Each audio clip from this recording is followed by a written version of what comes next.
ونستغفره ونعوذ بالله من شرور أنفسنا وسيئات أعمالنا من يهده الله فلا مضل له ومن يضلله فلا هادي له وأشهد أن لا إله إلا الله وحده لا شريك له وأشهد أن محمدا عبده ورسوله أما بعد فإن خير الحديث كتاب الله وخير الهدي هدي محمد صلى الله عليه وسلم وشر الأمور محدثاتها وكل محدثة بدعة وكل بدعة ضلالة وكل ضلالة في النار. أعوذ بالله من الشيطان الرجيم. بسم الله الرحمن الرحيم. قاف والقرآن المجيد. بل عجبوا أن جاءهم منذر منهم فقال الكافرون هذا شيء عجيب أإذا متنا وكنا ترابا ذلك رجع بعيد قد علمنا ما تنقص الأرض منهم وعندنا كتاب حفيظ بل كذبوا بالحق لما جاءهم فهم في أمر مريج أفلم ينظروا إلى السماء فوقهم كيف بنيناها وزيناها وما لها من فروج والأرض مددناها وألقينا فيها رواسي وأنبتنا فيها من كل زوج بهيج تبصرة وذكرى لكل عبد منيب ونزلنا من السماء ماء مباركا فأنبتنا به جنات وحب الحصيد والنخل باسقات لها طلع نضيد رزقا للعباد وأحيينا به بلدة ميتا كذلك الخروج كذبت قبلهم قوم نوح وأصحاب الرس وثمود وعاد وفرعون وإخوان لوط وأصحاب الأيكة وقوم تبع كل كذب الرسل فحق وعيد أفعينا بالخلق الأول بل هم في لبس من خلق جديد. اسلامی بھائیوں، بہنوں اور عزیز بچوں، اللہ رب العالمین نے ہمیں اس دنیا کے اندر پیدا کیا اور زندگی گزارنے کے لیے جتنی چیزوں کی ضرورت تھی وہ ساری چیزیں ہمیں مہیا کیا. اسی طریقے سے اس دنیا میں ہمیں کیسے زندگی گزارنا ہے اور کیا کرنا ہے کیا نہیں کرنا ہے، اس کے واسطے اس نے اپنے انبیاء کو بھیجا، رسولوں کو بھیجا، کتابیں نازل کی.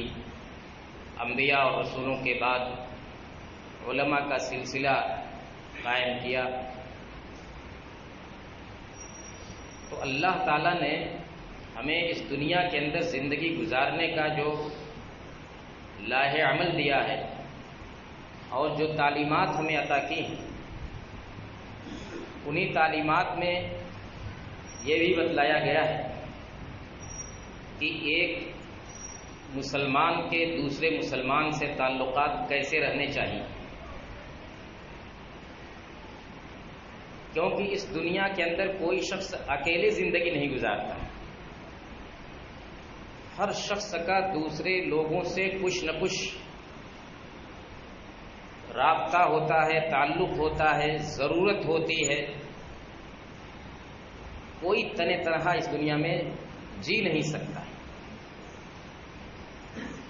لہذا جب ہم ایک دوسرے سے جڑے ہوئے ہیں اس زندگی کی ضرورتوں کے لیے اور زندگی کی گاڑی آگے بڑھانے کے لیے، تو ہمارے آپسی تعلقات کیسے ہونے چاہیے؟ ہم ایک دوسرے کو کس نظر سے دیکھیں؟ دوسرے کے تعلق سے ہماری ذمہ داری کیا ہے؟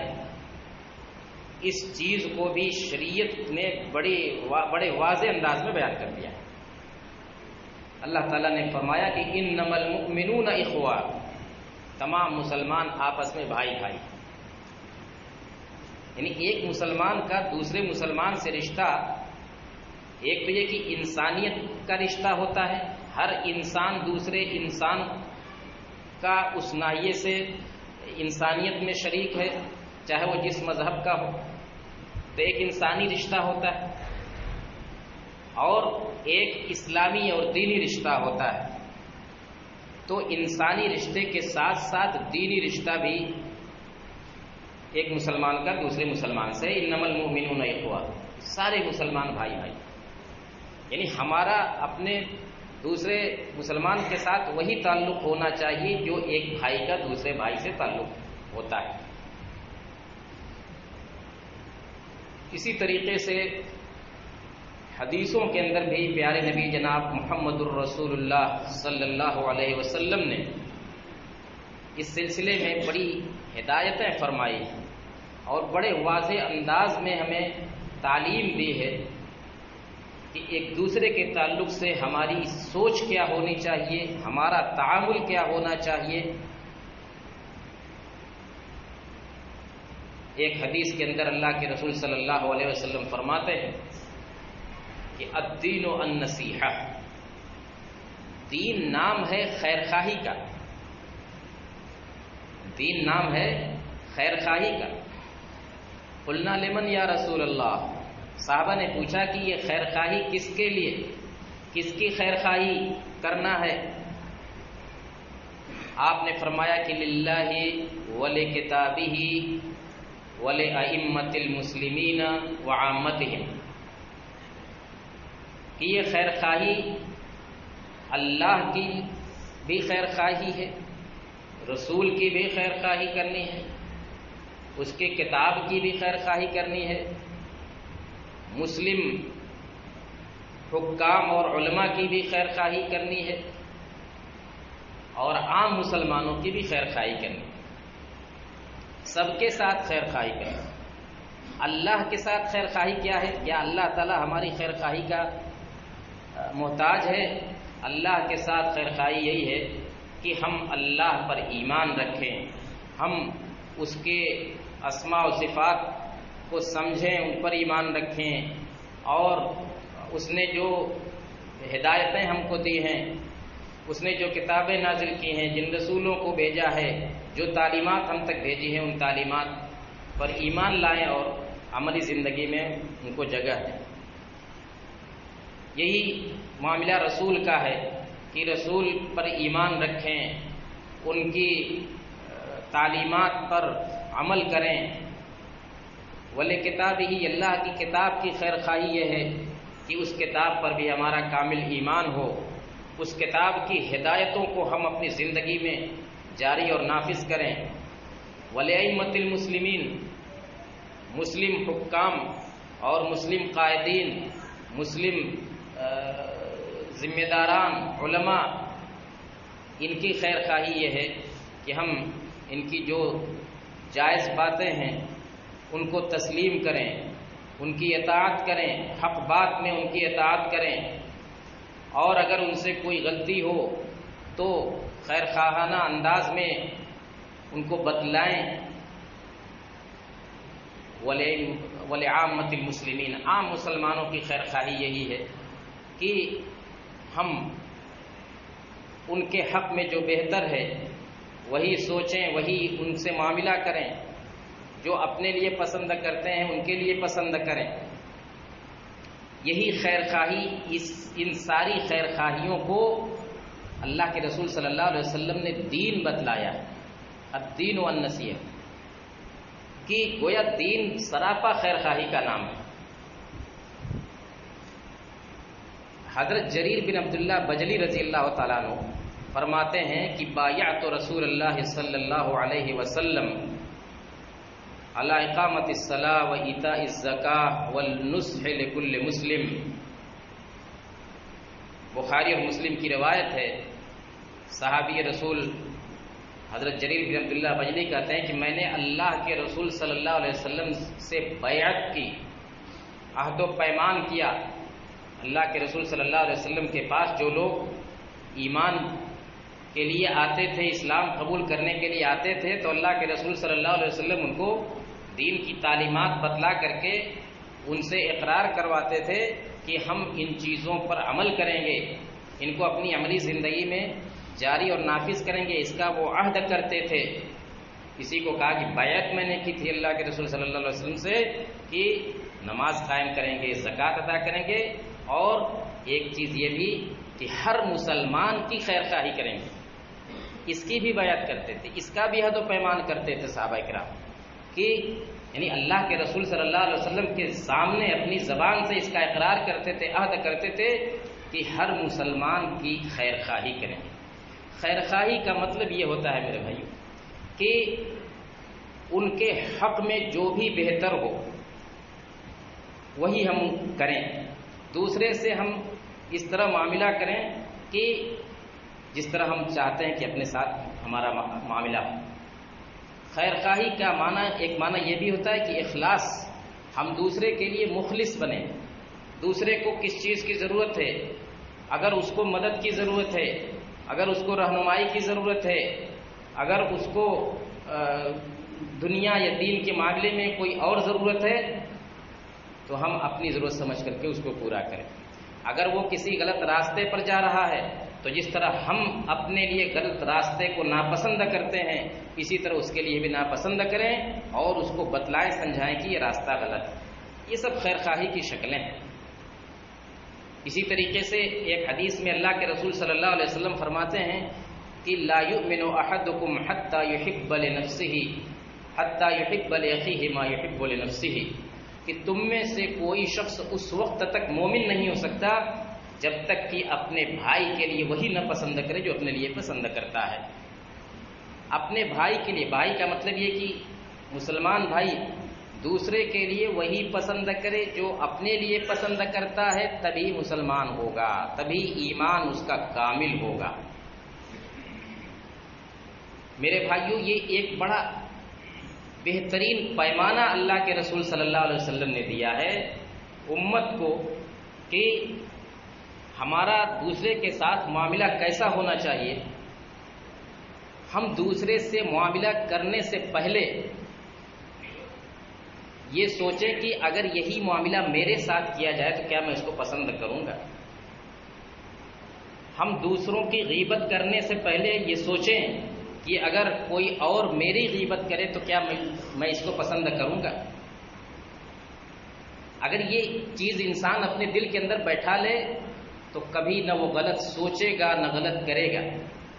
ہم دوسرے کی زمین پر چاہے ایک بالشت یا ایک انگل زمین کیوں نہ ہو، اس پر قبضہ کرنے سے پہلے، ناحق قبضہ کرنے سے پہلے سوچیں کہ کیا اگر دوسرا کوئی ہماری زمین کے ساتھ، ہماری جائیداد کے ساتھ اس طرح کا کوئی معاملہ کرتا ہے تو کیا یہ چیز مجھ کو پسند ہوگی۔ دوسرا، ہم کسی کو گالی دینے سے پہلے یہ سوچیں کہ اگر وہ دوسرا ہم کو گالی دے تو کیا میں پسند کروں گا۔ اسی چیز کا نام ایمان ہے، اور اسی سے ایمان کی تکمیل ہوتی ہے۔ لا یؤمن احدکم حتی یحب لنفسہ ما یحب حتی یحب لاخیہ ما یحب لنفسہ۔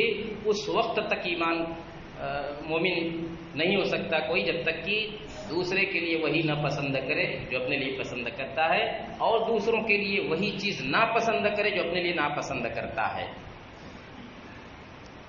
یہ ضابطہ ہے، اور اس ضابطے کو غور کرنا چاہیے اس پر کہ اللہ کے رسول صلی اللہ علیہ وسلم نے ایک معیار ہم کو دے دیا ہے، ایک معیار دے دیا۔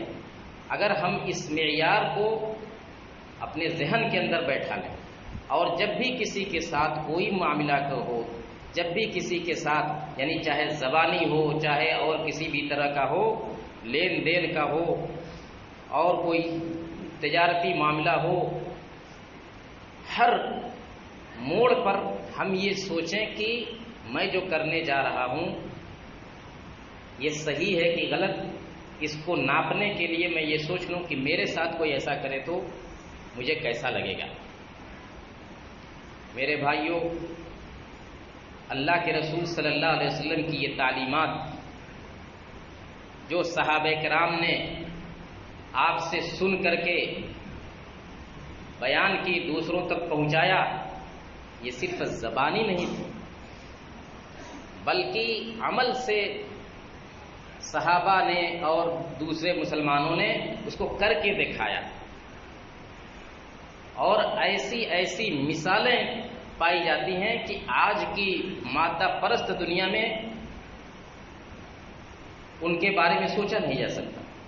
یہی جریر بن عبداللہ بجلی صحابی رسول جنہوں نے یہ حدیث روایت کی کہ میں نے اللہ کے رسول سے بیعت کی تھی کہ ہر مسلمان کے لیے خیر خواہی کروں گا، انہی کا واقعہ ذکر کیا ہے امام نووی رحمۃ اللہ علیہ نے صحیح مسلم کی شرح کے اندر۔ اسی حدیث کی تشریح کے بعد کہا کہ جریر بن عبداللہ بجلی نے ایک مرتبہ اپنے غلام کو بازار بھیجا کہ ایک گھوڑا خرید کر کے لے آئے۔ ان کا غلام بازار میں جاتا ہے اور گھوڑوں کا جو گھوڑے بیچے جا رہے تھے ان کا جائزہ لے کر کے ایک گھوڑے کا دام لگایا، سودا طے کیا کہ یہ گھوڑا 300 درہم کا ہے۔ اتنے پر معاملہ طے ہوا کہ یہ 300 درہم کا ہے۔ اس گھوڑے کے مالک کو وہ لے آئے جریر بن عبداللہ کے پاس تاکہ وہ پیسہ دے دیں، 300 درہم ادا کر دیں گھوڑے کی قیمت۔ جب حضرت جریر بن عبداللہ بجلی رضی اللہ تعالیٰ عنہ نے گھوڑا دیکھا اور اس کا جائزہ لیا تو گھوڑے کے مالک سے کہتے غور کیجئے گا، یہی غور کرنے کی چیز ہے، ہم اور آپ ہوتے تو کہتے کہ ارے 300 کے لائق تو یہ گھوڑا نہیں لگ رہا ہے، یہ تو 200 کا ہے، 250 کا ہے۔ لیکن صحابی رسول نے جب گھوڑے کو دیکھا، اس کا جائزہ لیا تو اس بیچنے والے سے کہا کہ ارے تیرا گھوڑا تو 400 درہم کے لائق ہے، کیا 400 درہم میں بیچو گے؟ اس نے کہا کہ جیسی آپ کی مرضی۔ پھر دوبارہ دیکھا گھوڑے کو، اچھی طرح سے جائزہ لیا اس کا، کہا کہ نہیں تمہارا گھوڑا 500 کے لائق ہے، 500 کا دو گے؟ اس طرح سے بڑھاتے بڑھاتے اس گھوڑے کو حضرت جریر نے 800 درہم میں خریدا۔ کون سا گھوڑا؟ جو ان کو 300 میں مل رہا تھا انہوں نے 800 میں خریدا۔ سب لوگ تعجب کر رہے تھے کہ یہ کیا ہو رہا ہے، یہ کون سی عقل مندی ہے؟ دنیا تو 800 کا سامان 300 میں خریدنے کے لیے کوشاں رہتی ہے، اور یہ شخص ہے کہ 300 کا سامان انہوں نے 800 میں بخوشی قبول کر لیا، بلکہ خرید لیا۔ ان سے سوال کیا گیا، لوگوں نے پوچھا کہ آپ نے ایسا کیا کیوں؟ کیا وجہ ہے ایسا کرنے کی؟ ضرور کوئی بات ہوگی جس کی وجہ سے آپ ایسا کر رہے ہیں۔ انہوں نے یہی حدیث سنائی کہ بایعت رسول اللہ صلی اللہ علیہ وسلم علی النصح لکل مسلم، کہ میں نے اللہ کے رسول صلی اللہ علیہ وسلم سے بیعت کی ہے، میں نے عہد کیا ہے کہ ہر مسلمان کی خیر خواہی کروں گا، اور اس مسلمان کی اس گھوڑے کو بیچنے والے کی خیر خواہی کا تقاضا تھا کہ میں اس گھوڑے کا وہی دام دوں جو جس دام کا وہ حقدار ہے۔ واقعی یہ گھوڑا 300 کا نہیں 800 کا تھا۔ کیا ایسی نظیر ہم پیش کر سکتے ہیں؟ ایسی کوئی مثال پیش کر سکتے ہیں؟ لیکن دیکھیے کہ اللہ کے رسول صلی اللہ علیہ وسلم کی تعلیم پر عمل کرنے کا جذبہ کیا تھا۔ یہ ہے خیر خواہی کا حقیقی معنی۔ آج تجارت کی دنیا میں دیکھ لیجئے کہ چالاکی ہی کو بزنس مانا جاتا ہے۔ جو جتنا دھوکہ دڑی کر لے جائے، جو جتنا دوسروں کا مال ہڑپ کر لے جائے، دوسروں کو دھوکہ دے لے جائے، اتنا ہی اس کو ہوشیار تاجر یا بزنس مین مانا جاتا ہے۔ لیکن یہ خیر خواہی کے بالکل منافی ہے، بلکہ دین کے منافی ہے، انسانیت کے منافی ہے اس طرح کی تجارت کرنا۔ اور یہ چیز صرف صحابہ کرام تک محدود نہیں ہے۔ میں ایک مثال دوں، امام ابو حنیفہ رحمۃ اللہ علیہ، وہ بزنس کرتے تھے کپڑے کا، اور ان کے ایک پارٹنر تھے عبد الرحمن بن حفص رحمۃ اللہ علیہ، دونوں مل کر کے کپڑے کی تجارت کرتے تھے۔ ایک مرتبہ امام ابو حنیفہ رحمۃ اللہ علیہ نے کپڑوں کا ایک بنڈل بھیجا اپنے پارٹنر کے پاس، اور ان کو بتلا کر کے بھیجا تھا کہ اس میں کچھ کپڑے عیبدار ہیں، ان کو الگ کر لینا، اور ایسا نہ ہو کہ وہ اوریجنل سامان کا دام ہوتا ہے وہی دام اس کا بھی لے لو گراہکوں سے۔ ان کے جو شریک تھے، شریک تجارت عبد الرحمن بن حفص، وہ بھول گئے، اور کپڑا جب ان تک پہنچا بھول گئے، اور پورا کپڑا ایک ہی دام میں یعنی بغیر بتلائے ہوئے انہوں نے بیچ دیا۔ امام ابو حنیفہ رحمۃ اللہ علیہ کو جب معلوم ہوا تو بہت ناراض ہوئے، حالانکہ ان سے چوک ہوئی تھی، غلطی ہوئی تھی، جان بوجھ کر کے انہوں نے یہ کام نہیں کیا تھا، لیکن اتنا ناراض ہوئے کہ ان سے اپنی تجارت الگ کر لی، اور 35,000 درہم اس کپڑے کا دام تھا، وہ 35,000 انہوں نے صدقہ کر دیا۔ کیوں؟ مسلمان کی خیر خواہی یہ ہے کہ اس کو سامان بتا کر کے بیچا جائے، اگر ڈیمیج سامان ہے تو بتایا جائے، عیبدار سامان ہے تو بتایا جائے کہ یہ اس میں یہ عیب ہے، اور اس عیب کی وجہ سے اس کی قیمت اوریجنل سامان کے مقابلے میں کم ہو۔ اس طرح کی بہت ساری مثالیں۔ یونس بن عبید وہ بھی کپڑے کے تاجر تھے، ان کی دکان میں طرح طرح کے کپڑے ہوتے تھے۔ وہ نماز پڑھنے گئے ایک مرتبہ، اور اپنے بھتیجے کو دکان پر بیٹھا کر کے گئے۔ ان کی غیر موجودگی میں ایک دیہاتی گراہک آیا، اور ان کے بھتیجے نے اس دیہاتی کو، اس نے 400 کے آس پاس کی قیمت کا کپڑا مانگا، ان کے لڑکے نے، ان کے بھتیجے نے 200 درہم والا جو کپڑا تھا وہ اس دیہاتی کو 400 کا بتا کر کے بیچ دیا، اور دیہاتی نے اپنی خوشی سے اس کو لیا تھا۔ یونس بن عبید جب نماز پڑھ کر کے واپس آ رہے تھے تو انہوں نے اس دیہاتی کے ہاتھ میں وہ کپڑا دیکھا کہ ان کی دکان سے، یعنی راستے میں کہیں مل گیا۔ اس سے پوچھا کہ کتنے کا خریدے ہو یہ کپڑا؟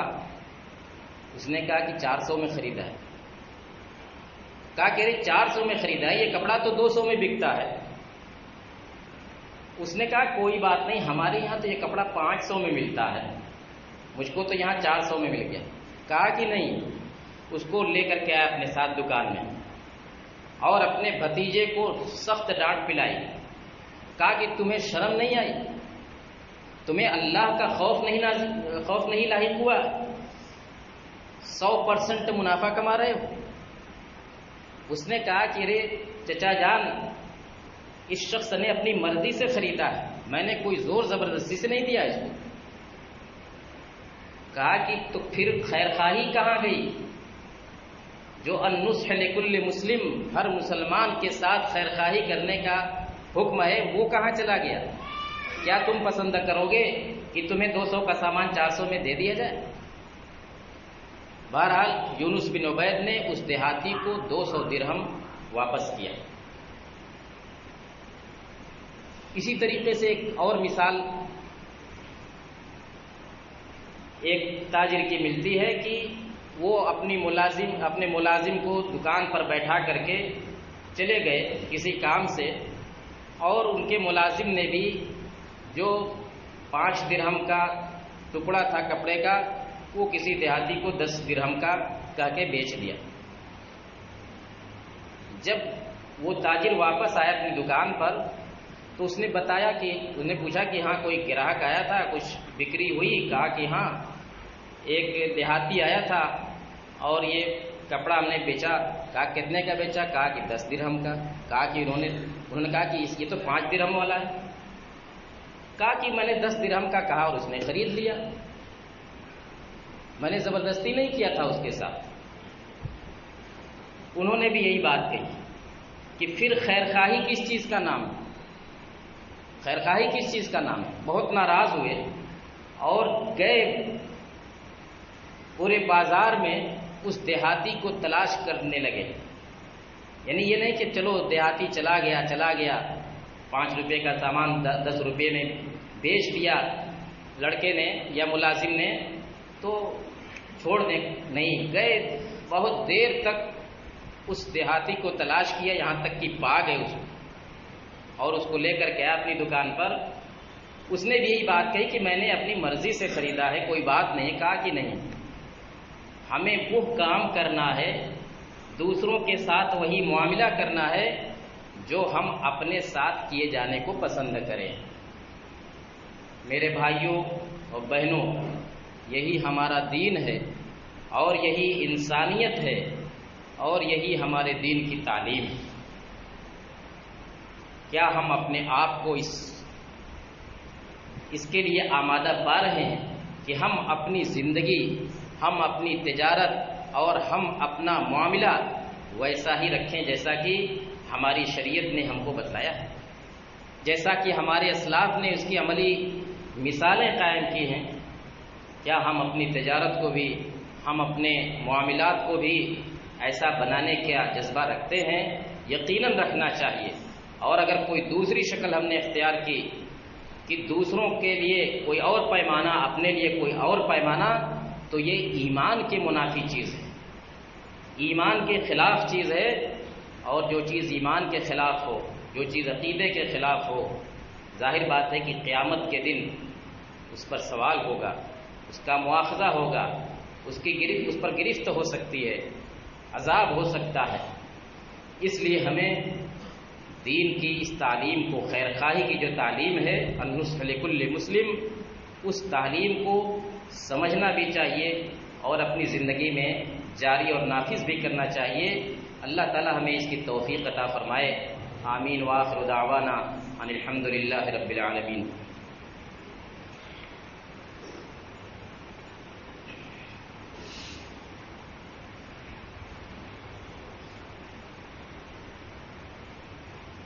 الحمد لله نحمده ونستعينه ونستغفره ونعوذ بالله من شرور أنفسنا وسيئات أعمالنا من يهده الله فلا مضل له ومن يضلله فلا هادي له وأشهد أن لا إله إلا الله وحده لا شريك له وأشهد أن محمدا عبده ورسوله أما بعد۔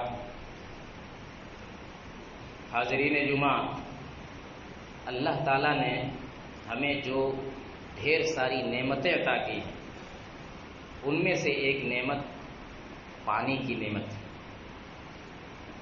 پانی جس کے بارے میں اللہ تعالیٰ نے فرمایا کہ وَجَعَلْنَا مِنَ الْمَاءِ كُلَّ شَيْءٍ حَيٍّ، ہم نے ہر زندہ چیز کو پانی سے پیدا کیا، چاہے انسان ہو، حیوان ہو، پیڑ پودے ہوں، ان سب کی زندگی پانی کے بغیر ممکن نہیں۔ چاہے جتنی بھی مخلوقات ہیں، ان کو پانی کے بغیر زندہ نہیں رکھا جا سکتا۔ اسی لیے اللہ تعالیٰ نے انسان کی اور اپنی مخلوق کی ضرورتوں کی وجہ سے جس چیز کی جتنی زیادہ ضرورت ہے اتنا زیادہ اس کو عطا کیا ہے۔ ہوا کے بغیر ہم زندگی گزار سکتے ہیں؟ نہیں۔